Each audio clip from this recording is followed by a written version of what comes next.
welcome back to another video. So today we gonna get serious. I broke my lip liner as usual. Yeah, today we're gonna get serious. It is, what time is it? 10:24 in the morning. This might be my new spot because you know the natural light makes my skin look clear, but Lord, is it not clear? It ain't. So we're gonna be talking about mental health disorders. Well, mental health awareness, but basically disorders. So the different types of disorders, what signs you can look out for yourself, for your friends, and all of that basically. Some disorders have more information, some of them don't have that much information that I wrote down or typed down.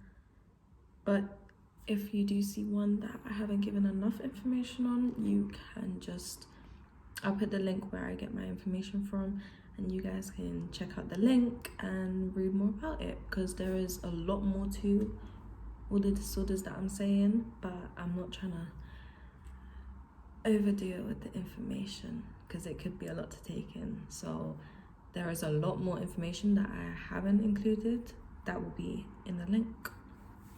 So as you know, I've got my trusty notes, because if I don't have my notes, this video will go on forever, or I just won't remember what I'm talking about because my brain works in weird ways. But yeah, so I'm just gonna be going in order and reading from here as well. Without further ado, let's get into the video. What is mental health? Mental health is the emotional, psychological, social well-being of how we cope with life stress and make decisions. So when you have a poor mental health, it just means you struggle to manage your feelings and your actions to daily life choices. And when you have good mental health, all of that is balanced. You can control your thoughts and feelings. You can basically balance negative and positive emotions. So some poor mental health signs to look out for before we actually get into all the disorders. So lack of concentration, easily distracted, loss of interest in day-to-day life activities, tiredness, lack of energy, more sleep, less sleep. Sometimes with people, they talk less, keep more to themselves, and they just stay quiet a lot, or they talk more, or they talk very quickly and like you just don't know what to say. Can't control their emotions. Even the misuse of drugs or anything that can harm them long-term and short-term basically. Irritability, short temper, aggression. Having these signs don't necessarily mean they got like really bad mental health or they're getting bad mental health. It could just be their own character traits. But if you notice a difference in your friends or family, then these are some signs to look out for. Let's start with the main one, depression, which I'm sure everybody in the world has heard about. Basically, depression is a long-lasting mood disorder which controls your ability to really just like enjoy things and do everyday things in your interest and pleasure in activities and just all of that, all your positive emotions. Depression is a mental illness that affects 1 in 10 people, and anyone can get it, and it is treatable. Depression isn't something that you can snap out of, or a sign of weakness, or something that everyone experiences or lasts forever. People of any age can experience depression at least once in their lifetime, and there are different types of depression. So you got clinical depression, which just means you've been diagnosed by a doctor. Depressive episode, where they might say you're either going through severe, mild, or moderate depression. Current depressive disorder, which is related to episodes of depression. Okay, so these two I can't really pronounce properly, but I'm gonna try. Dysthymia. I can't pronounce it, but that's just feeling low for years, but the symptoms are not severe or long enough to diagnose from a doctor. And cyclothymia, continuous unstable moods and periods of depression and mild elation. SAD, seasonal affective disorder. It affects you at the same time of the year, like wintertime. It's similar to depression, but they tend to sleep more and crave carbohydrates. Low mood, feeling sad, irritable, angry, less energy to do things, loss of interest or enjoyment in activities you used to do, experiencing tiredness on a daily basis, disturbed sleep and no appetite, feeling negative about yourself, worthless, guilty, useless, self-harm and suicide, agitation, well, more agitation than usual, and jumbled thoughts and lack of focus. Those points can just be signs of all the depressions that I listed as well, not just like sadness. Schizophrenia is a mental illness that affects the way you think and how you cope with day-to-day activities. 1 in 100 people are diagnosed with it when you're younger or when you're older or when you're just a young adult. The prodromal phase, basically that's just your sleep, your emotions, your motivation, communication, and your thoughts might change. To diagnose you, they'll do a full psychiatric assessment more than once, so they can monitor your symptoms and give you the correct diagnosis. Some mental health professionals at first will say that you have psychosis before diagnosing you with schizophrenia, which is why they have to do more tests so they can get it right. A few symptoms to look out for, or a few symptoms that they can have, is hallucinations, which doesn't just mean you're just seeing random stuff. Hallucinations is hearing voices. It doesn't necessarily mean you can hear people talking to you, but it could just be sounds like humming, different languages, whispering, shouting, disturbing, scary thoughts, seeing things that others may not see, feeling physical contact when no one is actually touching you.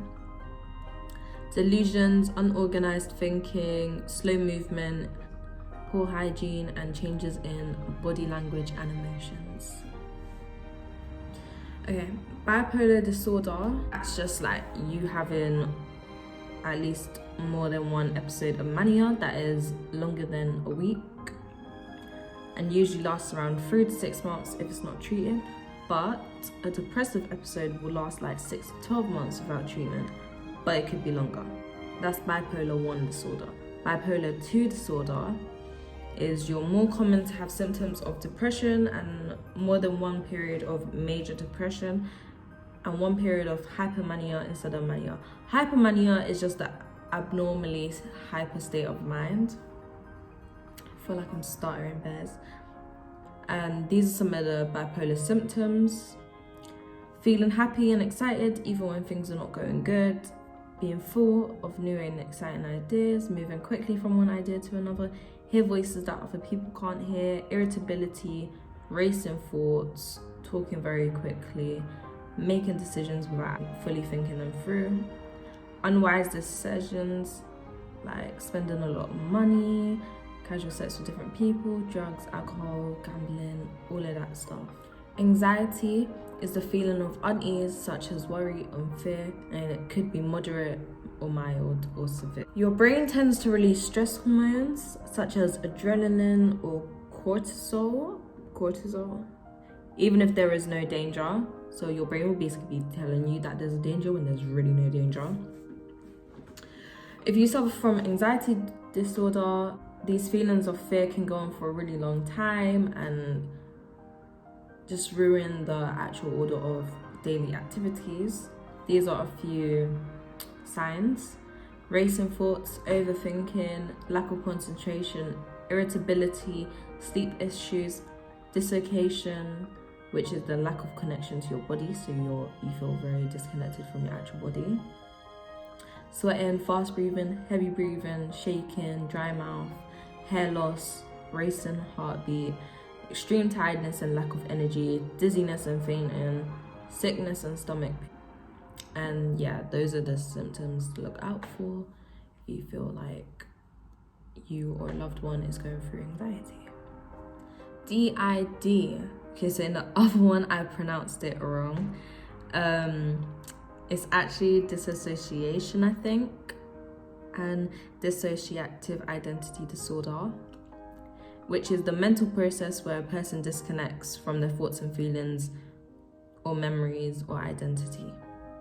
So they forget certain time periods or events and personal information, disconnected from your body or the world, unsure of who you are. You might have multiple identities, or you don't feel physical pain.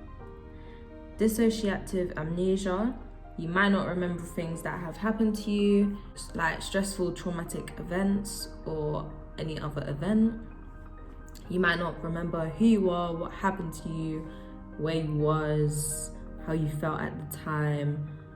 But the memories are not permanently lost. You can always retrieve them. You might have flashbacks, nightmares, unpleasant thoughts, and also accidentally travel to places. So you might go on a little walk and you don't know how you even got there or how it even happened. Dissociative identity disorder, also known as multiple personality disorder. Two or more identities that take over at times. Some are aware of their identities and some, they just don't know what happened. It's like a blank black void in their brain, and they just don't remember anything that happened, which is usually caused by severe long-term trauma, such as from childhood. Like when you're a child, to cope, you could use different identities and behaviors to protect yourself. As you grow to get different identities, they tend to not work together properly. I feel like I'm stuttering a lot, which I really don't like doing. Eating disorders. Using food to manage your feelings by eating too much or too little, or becoming obsessed with food and your eating patterns. Anorexia nervosa, thinking that you are overweight when you're not, and scared to gain weight and ignore advice from people to eat more, which consists of strict dieting. Lying about what you've eaten, not eating with other people, cutting food into little pieces to make it seem like you're eating a lot, over-exercising, making yourself be sick after eating, which is called purging, difficulty concentrating, dizzy spells, sleeping problems, and irregular periods. Bulimia nervosa is eating a lot of food to stop gaining weight from it, making yourself vomit, like taking laxatives or over-exercising. When you eat a lot, it's called binging, and when you vomit it up, like I said, it's called purging. Binge eating disorder, you're eating faster than normal, eat when you're not hungry, you have low self-esteem, and in most cases, depression. Next one is BPD, which is borderline personality disorder. So that it affects how you are thinking, how you're feeling, how you interact with other people, and you have strong emotions that you can't cope with. So most of the time, you come across as angry or upset. 1 in 100 people live with BPD. You can develop it from childhood or any traumatic experience. People with BPD are most likely to self-harm and have challenges with alcohol, drugs, and relationships. They tend to be impulsive and do things in the spur of the moment, difficulty in controlling their emotions, feeling bad about themselves, feeling empty or having suicidal thoughts, also suicide attempts, identity confusion, paranoia, depression, or when being stressed, you hear voices or noises, and just have unstable relationships with people. PTSD, post traumatic stress disorder. That you can get by experiencing or seeing something that you find traumatic. The symptoms can start immediately or after and like be delayed like weeks, months, years. Likely to recover from PTSD, but it could take a long time, like a good few years before you actually fully get over your trauma. So reliving the experience through flashbacks, dreams or nightmares, unable to feel emotions, dissociation, problems in relationships, negative self-perception, like feeling that you're just worthless and just really hating yourself or blaming yourself for the traumatic event that you went through, even when it's not actually your fault. You might have sleep issues, anger issues, irritability issues, and avoid situations or thoughts that might remind you of the trauma. Psychosis. People with psychosis process the world around them differently, more different than other people, how they experience, believe, or see things. You might see or hear things that people might not, which is known as a break from reality. Forms of psychosis include hallucinations, delusions, cognitive experiences, schizophrenia, or any negative symptoms. People who are experiencing withdrawal symptoms from drugs and alcohol can experience psychosis. So sometimes taking too much medication can cause psychosis. Even if you have severe depression or postpartum depression, it can cause psychosis. OCD, obsessive compulsive disorder, a mental health condition where you have a record of current thoughts and repetitive behaviors that you can't control. These are uncontrollable thoughts that make you feel anxious, guilty, and distressed. Some feelings include being nervous about yourself or other people, feeling like something bad might happen if things are not in order or symmetrical. Relationships can be affected and you can have violent thoughts. Okay guys, that's the end of the video. I didn't want it to be too long, but I still wanted to give you guys a little bit of information about it. If you do want to go more in depth about it, I will post the link and maybe a few other links that you can search for to actually find out more about them. But this is just like a little brief understanding of what the disorders are and what you can look out for. So yeah, thank you guys for watching, and I hope you guys have a lovely day, and